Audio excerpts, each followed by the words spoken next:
Semifinal में England के हाथों 10 विकेट से हारने के बाद भारत का सफर विश्व कप टी20 से समाप्त हो गया है। शुरुआत में उम्मीदें बहुत ज़्यादा थी कि भारत 2007 के बाद विश्व कप को भारत लेकर आएगा, लेकिन सेमीफाइनल तक ही रहा भारत का सफर। आखिर क्या ऐसी कमियां रह गई जिसके कारण कि भारत फाइनल तक नहीं पहुंच पाया? जी हां, आज इसी बात पर चर्चा करेंगे। पहली कमजोरी के बारे में यदि मैं बात करूं तो वो है भारत की प्रारंभिक जोड़ी का न चल पाना।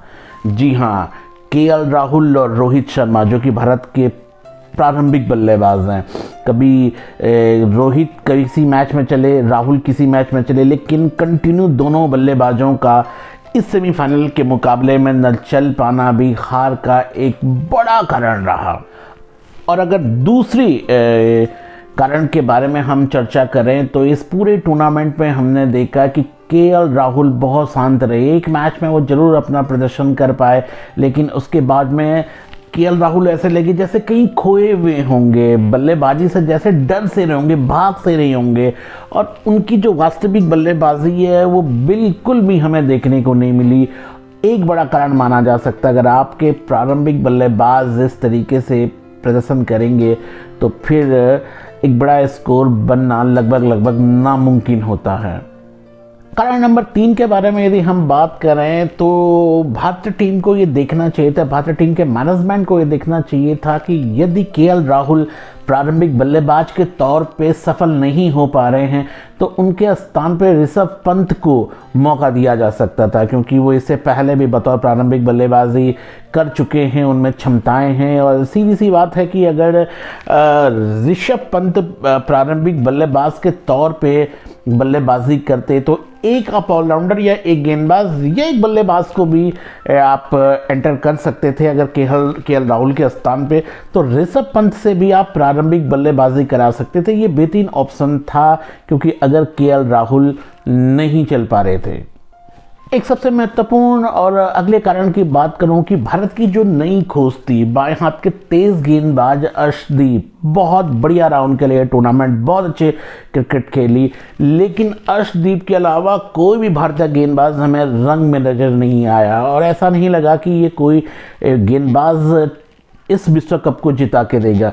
तो मुझे लगता है जो गेंदबाजों की लचर प्रदर्शन था, ये सामान्य प्रदर्शन था, वो भी बिल्कुल खुल के सामने देखने को मिला, और जिस कारण भारत को फाइनल में पहुंचने के सभी रास्ते बंद हो गए। अर्शदीप बहुत अच्छा प्रदर्शन रहा और भारत के लिए एक बेहतरीन गेंदबाज बन के उभरेंगे। एक और जो महत्वपूर्ण कारण मैं मानता हूं कि भारतीय टीम में जसप्रीत बुमराह का शामिल न हो पाना भी एक बहुत बड़ा कारण रहा है, क्योंकि जसप्रीत बुमराह यदि भारतीय टीम में शामिल होते तो भारत की जो तेज गेंदबाजी थी उसको विशेष बल मिलता। वो एक ऐसे गेंदबाज हैं जो आपको केवल मैच ही नहीं जिताते बल्कि पूरे टूर्नामेंट भी आपको जिता के दे सकते थे। तो जसप्रीत बुमराह का भारतीय टीम का हिस्सा न होना भी एक बहुत बड़ा कारण बना भारतीय टीम के हार का। अगले कारण के बारे में चर्चा करते हैं। अगर भारतीय टीम की बल्लेबाजी को देखते हैं हम तो सूर्य कुमार यादव और विराट कोहली के नामों को अगर अलग किया जाए तो कोई भी बल्लेबाज आपको उस तरीके से फॉर्म में नज़र नहीं आया। हालांकि कई बार भारतीय टीम ने अच्छी बल्लेबाजी की जरूर, लेकिन वो फॉर्म हमें देखने को नहीं मिला। ऐसा लगा कि इस टीम में जैसे कि बल्लेबाज के तौर पे 2 ही बैट्समैन बैटिंग कर रहे हों, एक विराट कोहली और दूसरा सूर्य कुमार यादव, और एक टूर्नामेंट जीतने के लिए केवल 2 नहीं बल्कि अन्य बल्लेबाजों का भी चलना बहुत ज़्यादा ज़रूरी हो जाता है। एक बड़े और कारण की यदि मैं बात करूं तो भारतीय टीम की जो शुरुआत रही बल्लेबाजी में वो बहुत धीमी रही है, और आमतौर पे आपने देखा होगा कि पहले विकेट जल्दी जाने के बाद जो मध्यम क्रम था उसके ऊपर रन बनाने का कुछ एक्स्ट्रा प्रेशर आ जाता है। अगर शुरुआती प्रारंभिक जोड़ी अगर कुछ अच्छे रन बना लेती है, कुछ 7-8 ओवर तक बल्लेबाजी करती है, तो नीचे के जो बैट्समैन होते हैं मध्यम क्रम के, उनको बल्लेबाजी करनी कुछ आसान होती है।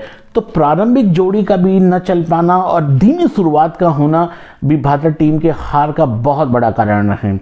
दोस्तों, यहाँ पे हम भारत विश्व कप से बाहर हो चुका है, लेकिन हम उम्मीद करते हैं कि भारतीय टीम अपनी कमियों के ऊपर काम करेगी और भविष्य में एक बेहतरीन क्रिकेट खेलेगी और हमें कई बेहतरीन सीरीज जिता के देगी।